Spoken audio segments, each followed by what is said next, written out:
प्रत्येक वर्षी फाल्गुन महिन्याच्या कृष्ण पक्षाच्या चतुर्दशीला महाशिवरात्री साजरी केली जाते। सोलापुरातील जेमिनी सांस्कृतिक व क्रीडा बहुउद्देशीय संस्थेच्या वतीने महाशिवरात्रीनिमित्त हर हर महादेवच्या जयघोषाने मंदिरातील शिवलिंगाची रुद्रपूजा, रुद्राभिषेक व महापूजा करण्यात आली।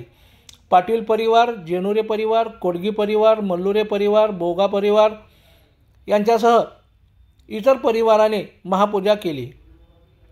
त्यानंतर जेमिनी मातेचं पूजन करून सोलापूर शहराला सुखाचे व भरभराटीचे दिवस यावेत अशी प्रार्थना सुरेश पाटील यांनी केली।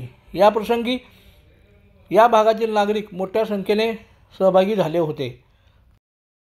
चॅनलला सबस्क्राइब करा, बेल बटनला क्लिक करा व लाईक करायला विसरू नका।